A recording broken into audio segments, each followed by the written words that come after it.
they haven't worked on any projects in the headwaters yet, or where that farm would be appropriate. There are people doing stage 0, like in uh some mitigation banks in the area, but the by the time they get to the flood control district uh jurisdiction, they're really the much larger channels that they have to, they're really dealing with single thread systems.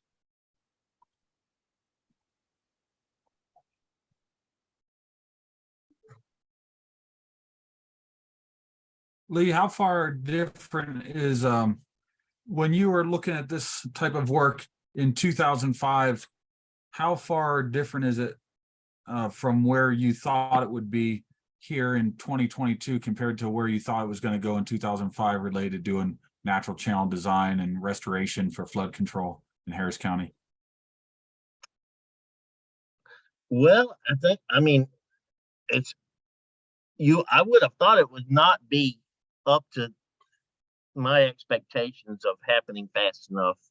And maybe it hadn't happened fast enough, but it's been, to me, incredible how the local engineering community, the regulatory community, and the municipal governments involved have embraced it, and done such a good job of getting the public stakeholders to buy into it. So, like I said, they've gone from just doing one project to doing, now they try to do stream restoration on every single project they do. And they're starting to look at taking out concrete line channels, major systems, and doing renaturalization, which is the final step. But I can tell you, the one thing that happened was the director of the flood control district back in the 90s got shown natural channel design by Dave Roskin, by a local philanthropist, a lady named Terry Hershey, who had a ranch by Dave up in Pagosa Springs. And once the number one guy with all the authority bought into this possibility, that's how things happen so fast. I can't imagine how long it would have taken if it would have had to be a bottom up driver. So getting the decision makers to buy in is critical to it, really.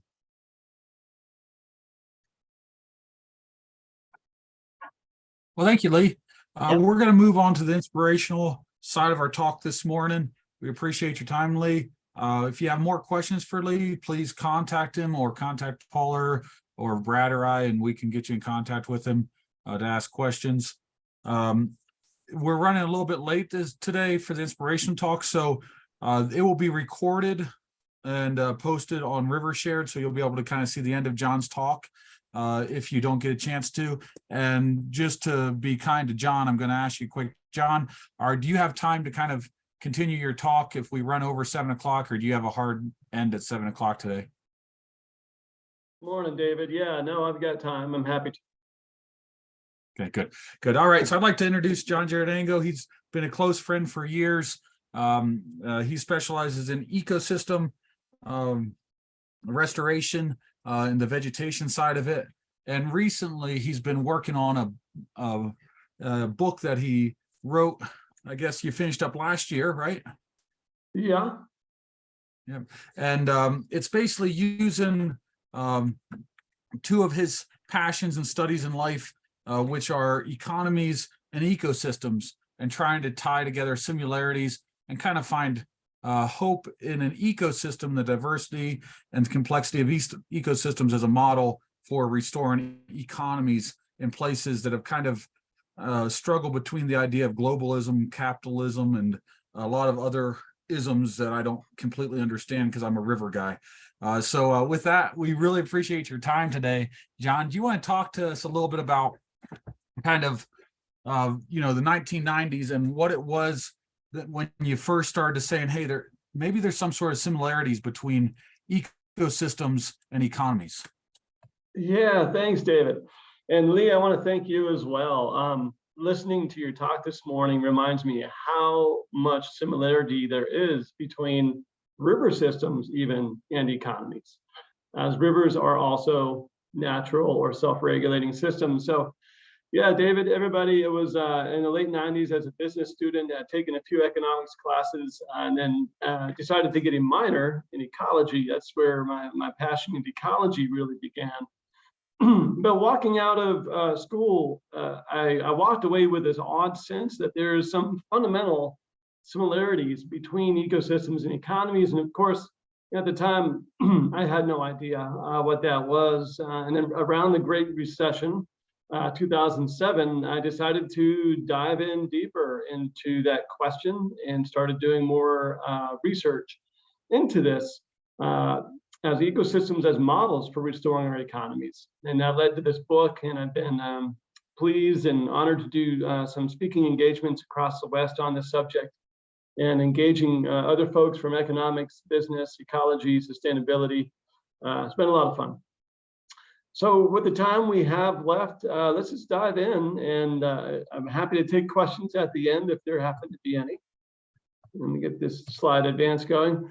And you know why this is important is we have this 21st century challenge in front of us, and that is to build or to restore an economy that's capable of sustaining our needs without jeopardizing the needs of others or the health of the ecosystems that we rely upon. And it turns out this was actually our 20th century challenge as well. But I'm not sure that we knew it at the time because we were busy building the greatest economy that the world has ever seen. But nonetheless, this remains our challenge, I believe. And so one of those challenges that we've realized over the years with very long supply chains that span from Sri Lanka to the South Platte watershed are these ideas of externalities. And that is an unwanted impact to somebody who is being affected by a decision on the furthest end, such as when you go to the grocery store and you buy something, or you buy some products for a restoration project. There are these externalities, these unwanted impacts on the other end. And two, I want to just focus on quickly to kind of couple the local from the global, is 1/3 of the topsoil in the US Corn Belt is completely gone. Based on the latest data. And 1/4 of our world population suffers from moderate to severe food insecurity. These are very basic needs of humanity: soil, food. And these are things that are just chronic symptoms. And we need to ask, as a conservationist and as many of us in the room care about our communities and the ecosystems we rely upon, we care about this. I mean, we have to ask if we can resolve our most important social and environmental symptoms or problems without first resolving the economic flaws that are responsible for creating those problems, right? Can we do that thing? Can we decouple those two things? And we could take a look at, David, an ism such as capitalism and really try to understand if that's where we need to focus our efforts or not. And so like socialism and communism and such, capitalism is simply a system for managing the distribution of resources. And it requires that capital, such as financial resources, factories, materials, etc., that it be privately owned. That's all. And so when I think about ecosystems and the free interaction of species that lead to resilience and efficient use of resources, efficient conveyance of resources over time under a great variety of contexts and disturbances. And I think about the different isms: capitalism, socialism, communism. Capitalism actually most closely resembles the free interaction of species via the free interactions of individuals and businesses in our economy that could lead to robust, resilient communities. But the big caveat there is on the bottom, it's when the economy is structured well. And so it's important as folks who care about these issues to really separate that idea of what is that economic structure and what is that ism, right? Our government social structure that is simply part of a bigger system. If we really try to understand some of the problems that we've been realizing lately, and those things such as topsoil loss and externalities across the globe, and that requires us to take a systems approach. And we can start with a closed system like the bathrobe you might be wearing right now, or the bicycle or car you rode in on, or your shoes, or the desk or the computer you're looking at. These things have but one fate, and that is to degrade over time because they can't maintain themselves. This bicycle, if it wasn't sitting here in a coffee shop in Fort Collins and was exposed to the elements, would just degrade over time. And they require external instructions to function. Closed system versus a self-regulating system, which I equate to actually a sustainable system, for lack of a better term, that can maintain itself over time. And there's this idea of persistence and complexity over time from cells, and cells that combine with other cells to form tissues, tissues into organs, organs into organ systems that your body contain, such that you are self-regulating. You don't have these external instructions. Nobody told you right now when to breathe, when to blink your eyeballs, or when to eat this morning. You do that yourself because you're self-regulating. But there's this increasing complexity in this persistence over time that the cell may last days or maybe months or years, but the body can last much longer, right? The oldest human might be 120 years. And as populations, we've persisted for about 4.5 million years as a human species.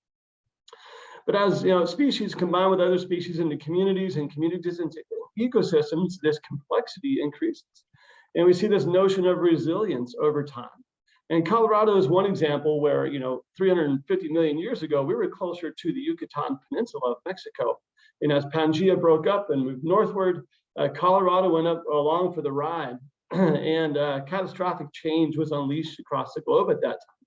Yet all of the systems persisted. They maintained their resilience and their ability to distribute resources and to be productive over time, despite those changes. So why is that? If we contrast that with, or compare it with our economies, we look at things such as productivity and resilience or resistance. But right now, we boast that we have the highest GDP on earth, the gross domestic product, sum of all of our goods and services over the course of a year, $23 trillion. That's huge. California by itself is the fourth largest economy on earth, which is mind-boggling. But these may be gross overestimates when we think about how ecosystems and their resilience and complexity, how they handle this question, so to speak, of productivity.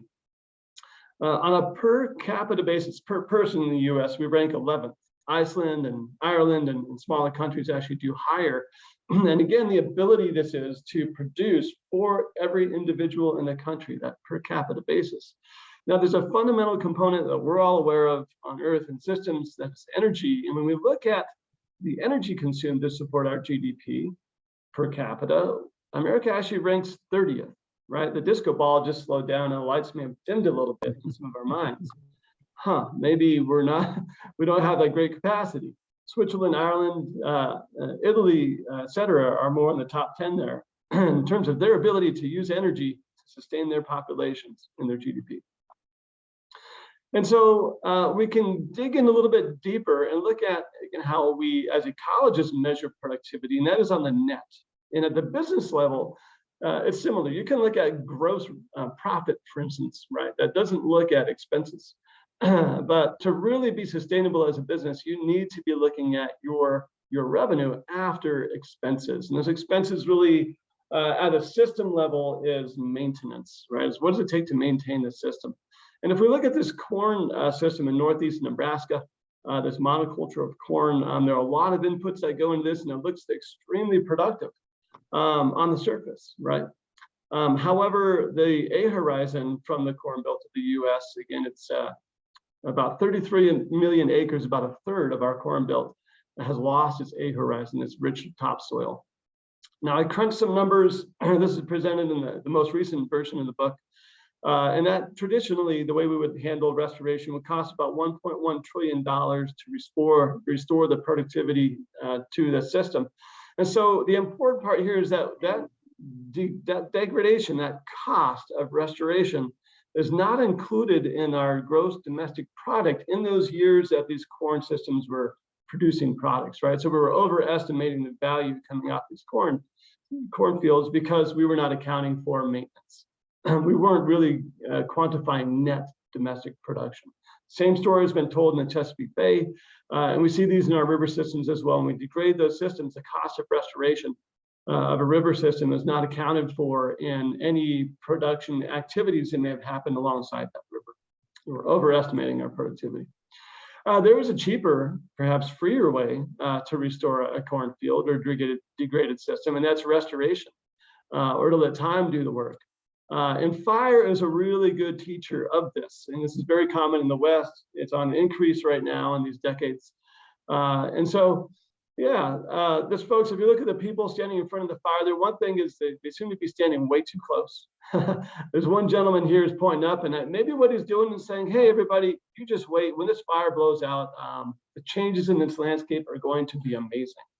You just wait. And so what he's talking about is ecological succession. We see succession in river systems as well, John. as you know. And so when a John. fire or any disturbance, John, yeah, John, do you have slides that you're showing? I do. We've been seeing your face and it's nice, but you can share your screen down at the bottom. We should be able to see it. Oh, thanks, David. Yeah. Thanks for speaking up. Screen. It popped up on my screen. I thought you had done that with some magic. This is really cool stuff. We need to finish up and we need to do it again. Because that took too much time, but because I'm really digging this topic, what do you think, Dave? We need to have John do this twice so we can fully capture it. Well, if he has availability, we'd love to have him do a follow-up. But yeah, can anybody else see his screen yet? Say, hey, David, how do I do that on my end here? I think down at the bottom of the Zoom thing, there should be a green button that says share screen. Okay. We need to expand this real quick. Let's see if I can force you to share the screen. Oh, there we go. Yeah, I have minimized it. I got it here, David. Good. Okay. There you go. Hopefully this will be a little bit more interesting than just me babbling, y'all. So thanks. Right. Everyone see that?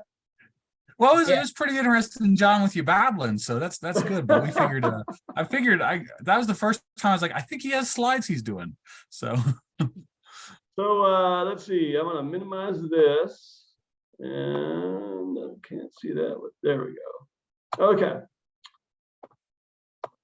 Oops. Well, I'm having some issues this morning. Maybe I should have had a little bit more coffee. I don't know, or less coffee. Maybe that's a problem. Okay, is this coming through? Everybody? Okay. Yeah, you can see that. Well, what I see right there, it is. Yep, now I can see the fire. All right, good.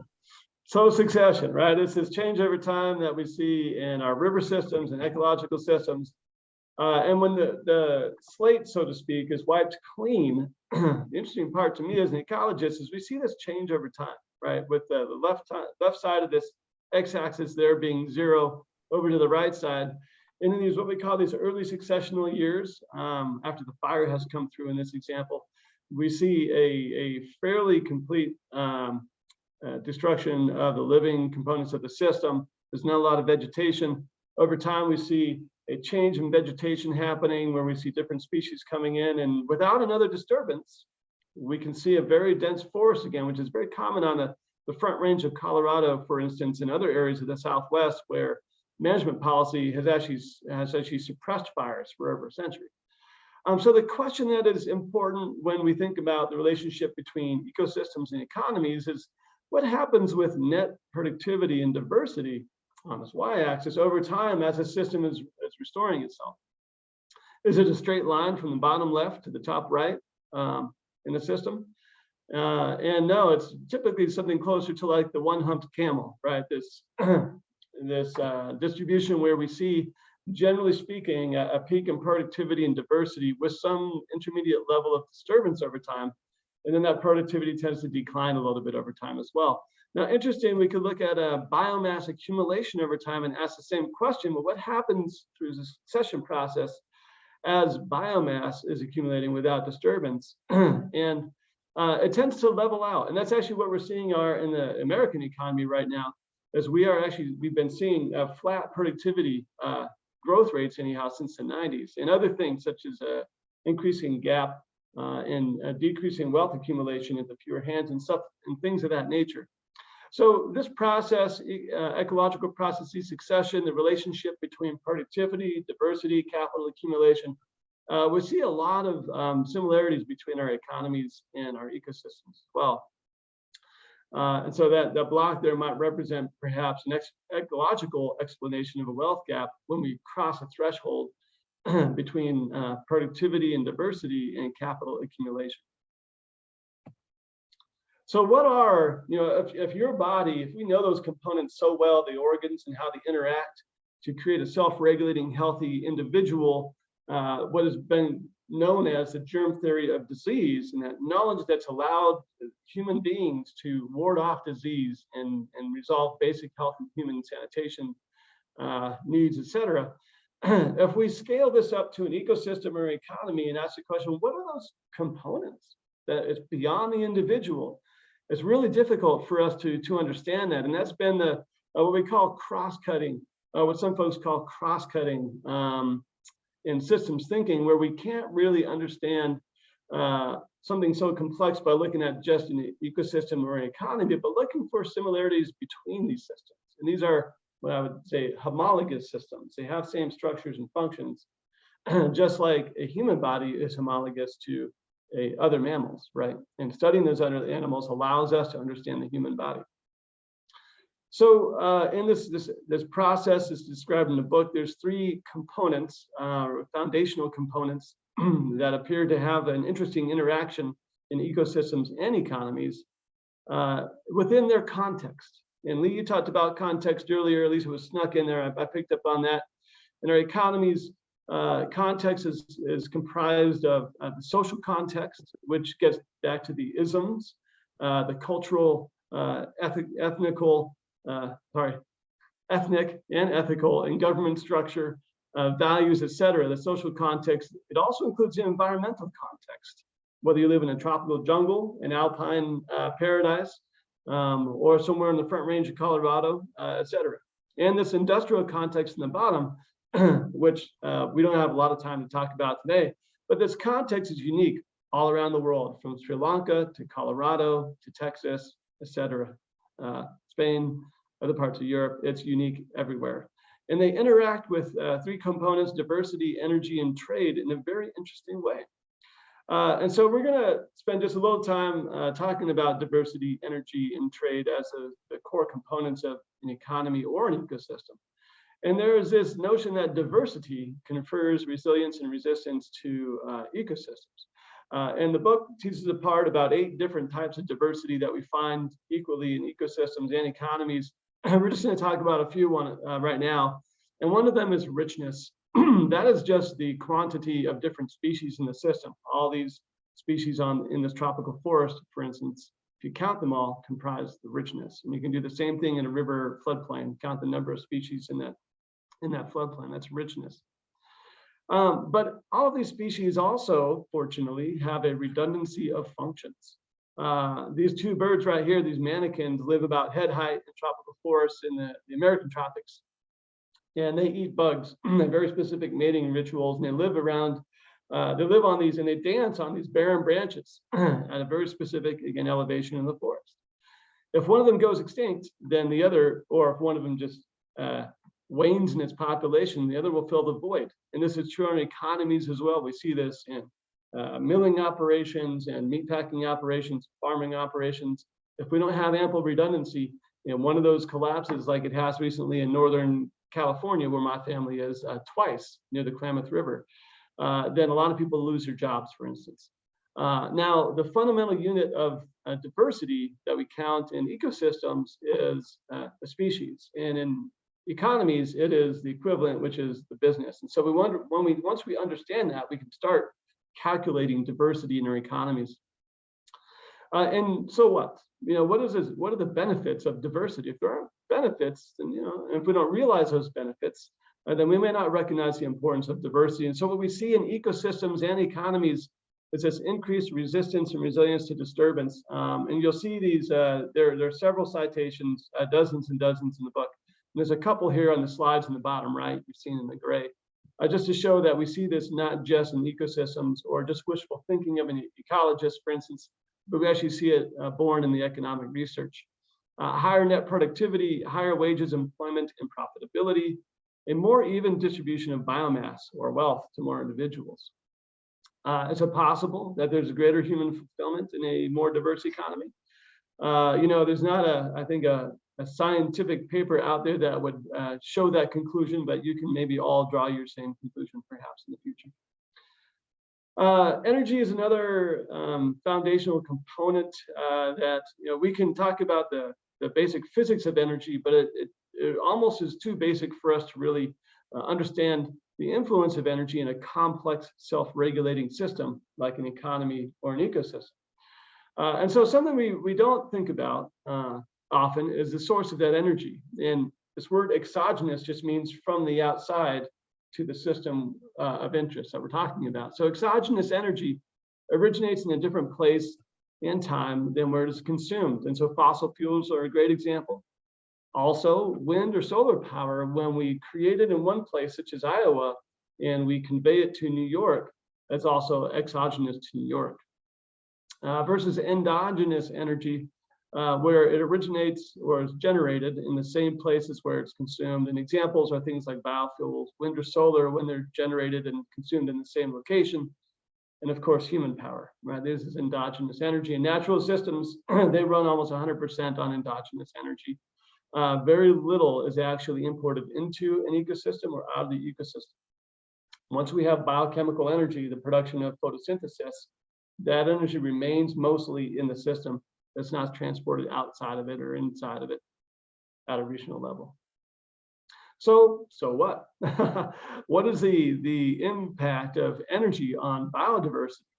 And so from about 200 studies across the globe in all contexts, all environmental contexts, the research has shown that an increase of exogenous energy results in a decrease in biodiversity, which is interesting. And the equivalent of energy transfer that we do have in ecosystems, there aren't a lot. We can't focus solar radiation onto an ecosystem.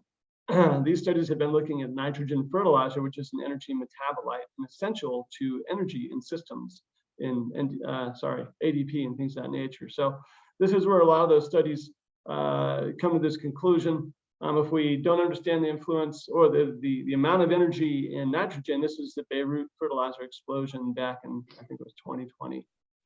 There's a lot of energy in nitrogen. So do we see something similar in our economies? This graph here shows energy over time, mostly exogenous, which is the blue chunk there. But some of the green also is exogenous energy. But energy over time since 1776 to 2019, just in the US. And so we can take a look at grain mills as one example. We'll have a few others in northeast Nebraska, again, where that cornfield is.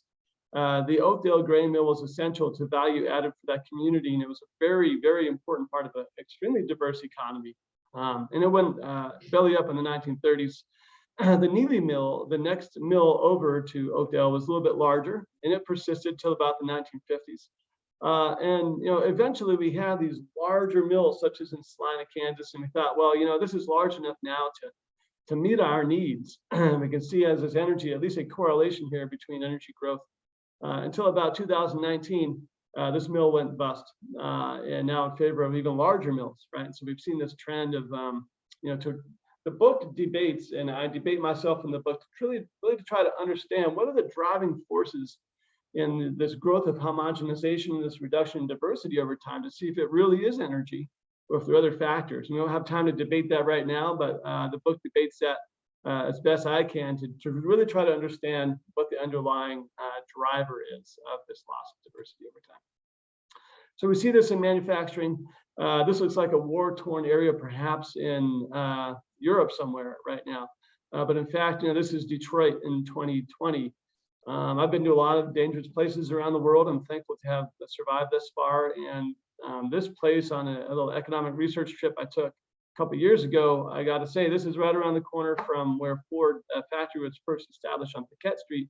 One of the most dangerous places I've ever felt like I've been in my life. America has lost 700,000 manufacturers from 1900 to 2020.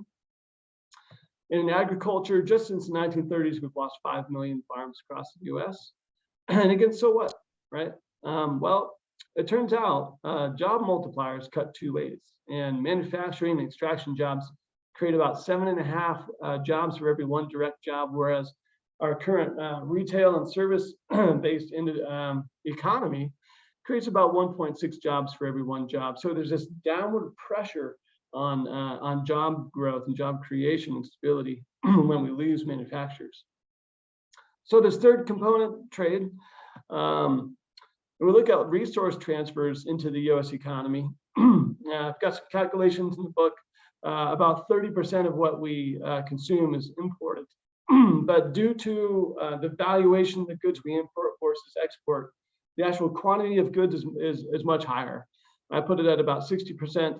And as we get closer and closer to our communities, our cities, and our homes, this number, the 60% number, increases quite a bit. And this is, again, this is opposite how natural systems work, where most of the resources consumed are generated within the same region. And so this is upside down, if you will, compared to natural systems.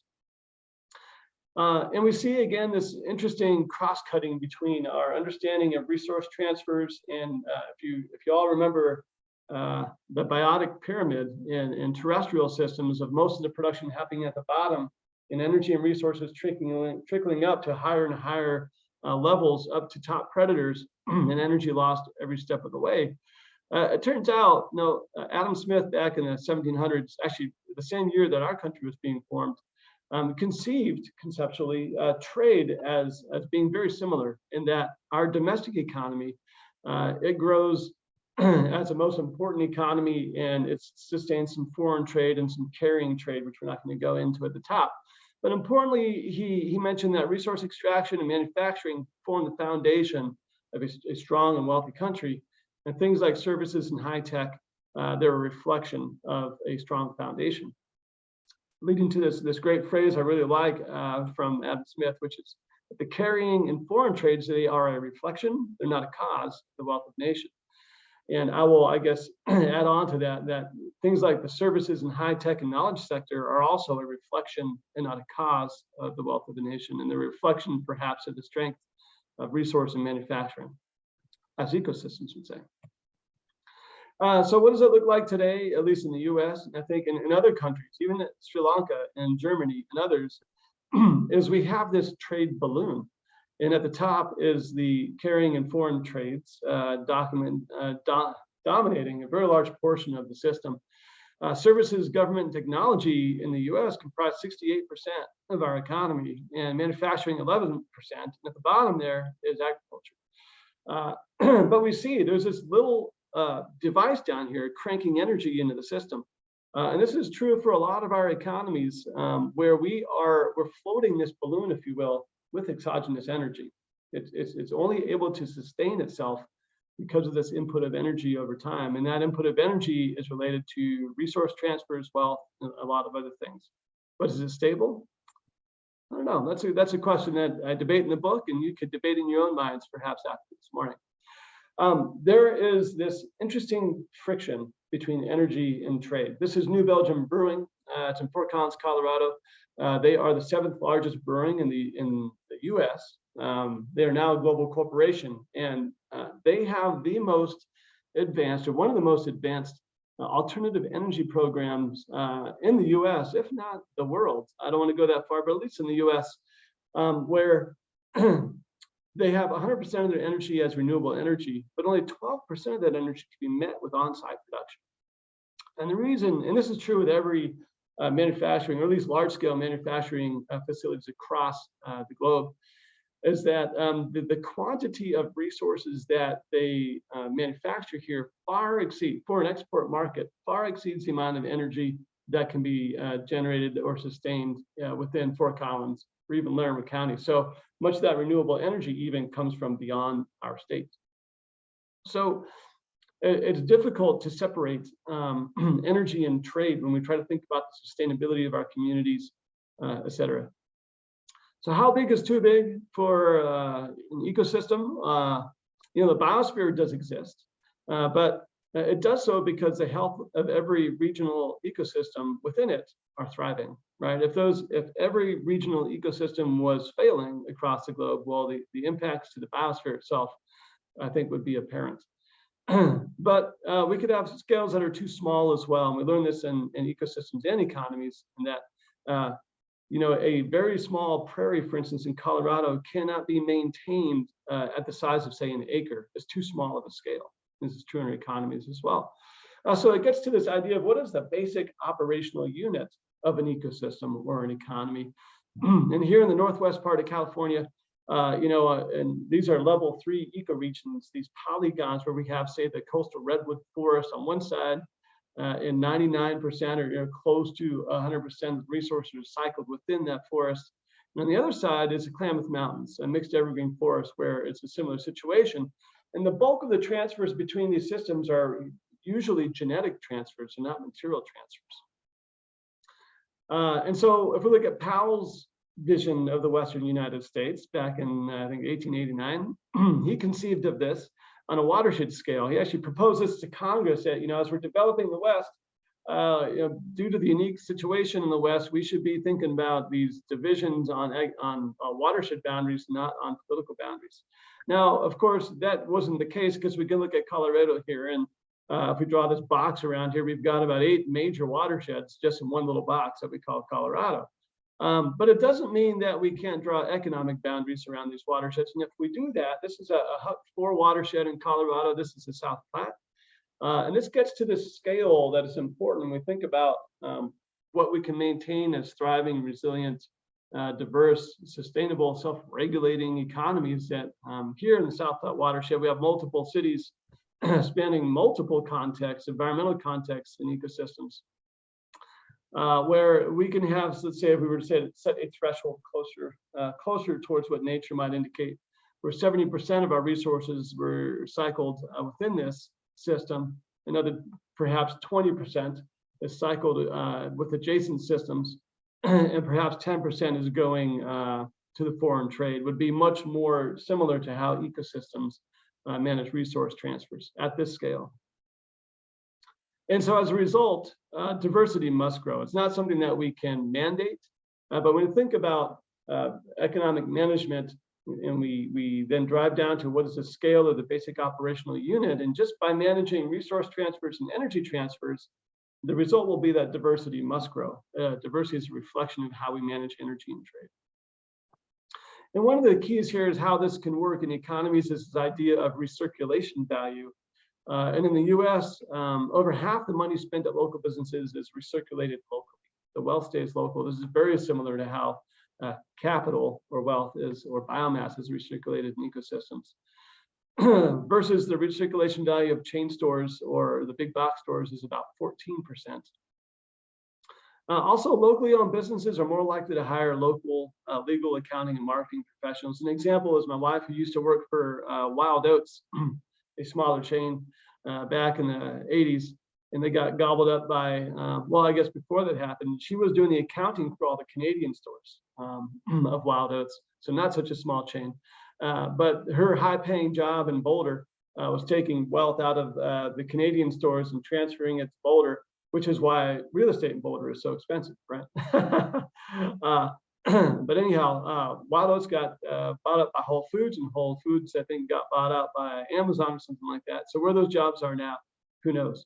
But if we go back to that first point, and we say, well, half of the money spent at local businesses is recirculated locally. The obvious question is, well, what happened to the other half? A lot of our local stores are pipelines for products not made locally. And so, again, you may buy something at the Dollar General store, but none of that money you spend there, very little of it actually comes back and comes to support your community. It goes way out of your community to some other corporate office somewhere, or some accountant in some other country, perhaps.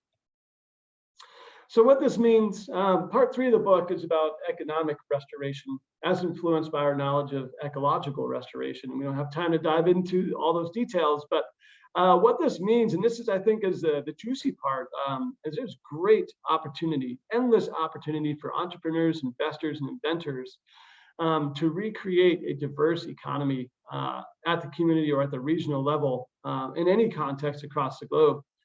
selective logging for wood products, artisan food products, economic planning, water use efficiency, waste to resources, regenerative agriculture, alternative energy, energy efficiency, on and on and on. The opportunity is endless. And one day I would love to see merino wool being generated in Colorado that I can purchase, wear that one morning.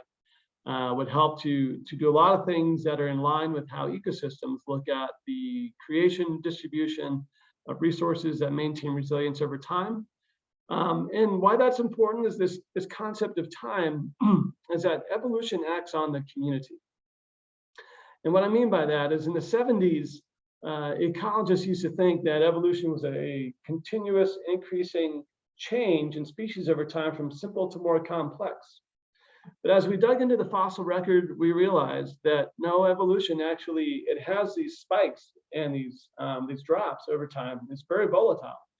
And someone asked the question, well, what's causing those spikes in evolution over time? And a common answer has been that it is volatility or disturbance. These major upheavals in ecosystems over time cause evolution to happen. And right now in our economy, as painful as it may seem, as we are going through one of the most interesting global volatile times in our history, Alan Greenspan, who was the Federal Reserve Chair under 4 presidents, during the blossoming of global market capitalism, looked forward and he saw a great disturbance on the horizon, and he, with his perspective of global economic structure and functioning, predicted that this will be a very volatile century. And what that means for evolution is that we have to change as communities. We will become more resilient over time. Yes, it's going to be painful, but if we use this volatility and this disturbance in our economies, and we take the knowledge of the past to influence the structure of our economies in the future, that's how we create sustainability, resilience, and equity for humans, not just here in the United States, but all across the globe. This is a summary, just a brief summary of this book. 100% of the profits of this support agricultural restoration. And if you're interested in a future talk or the book, you can go to this website, or David, I think, or Paula may have circulated a digital copy around this morning as well. And I'm going to stop sharing, or maybe open it up to questions if there's anybody still on.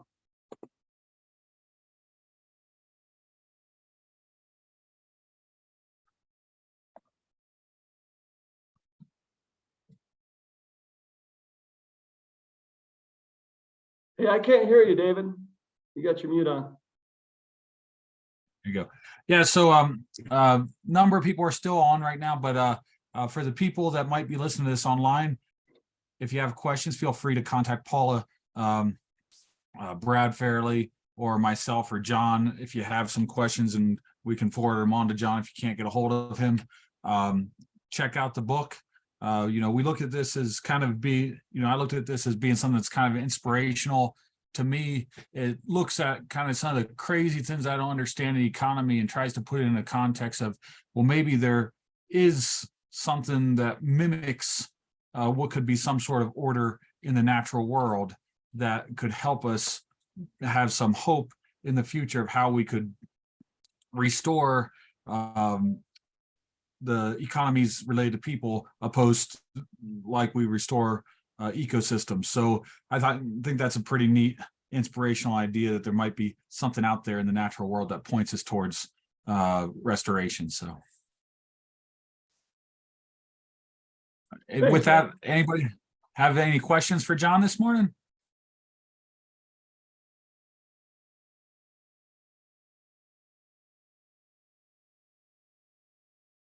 One of the quotes, John, from your book that I had seen is it talks about the idea of the poverty and how we define poverty and how we define richness, and that's more of this economic idea. And I think one of the quotes was that in 2015, the World Bank defined poverty at a global scale as earning less than $1.90 per day.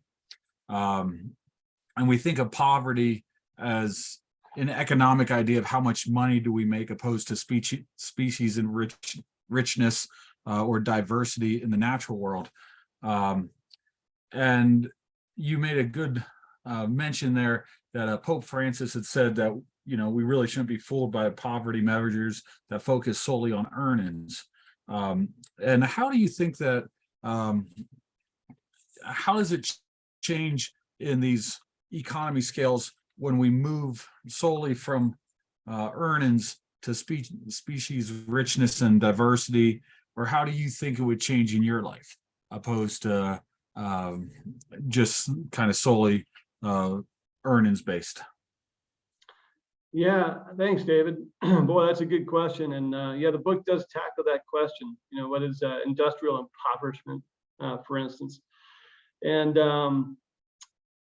Pope Francis had that wonderful phrase that there's no worse poverty.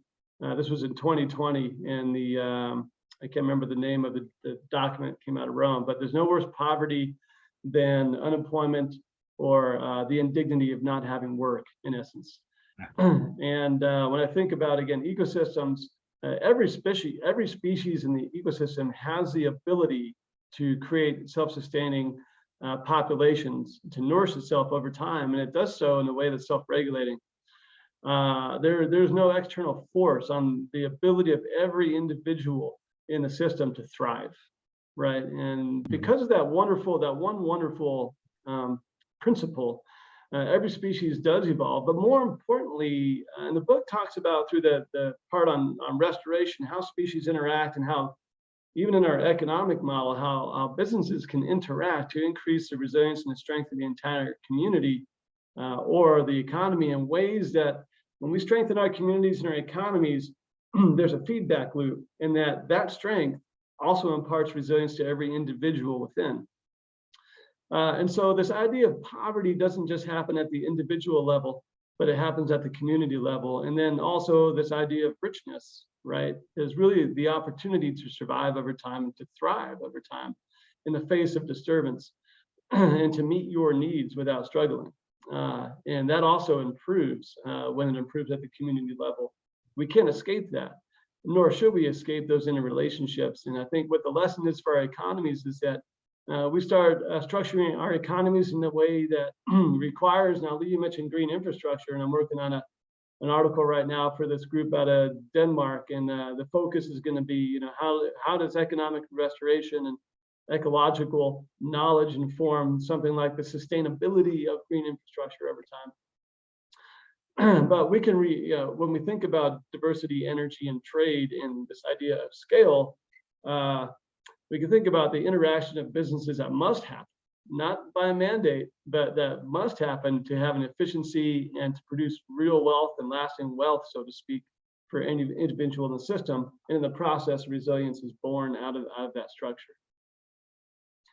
David, I don't know if that answers your question, but the book tackles it a little bit more. I think it does. I mean, I get some hope in the idea of saying that, hey, maybe there's complexity in nature that we can be in wonderment of, and we can start to look at what does resiliency in economic market look like, and then hopefully we can get some of the, in nature we'd say some of the different species.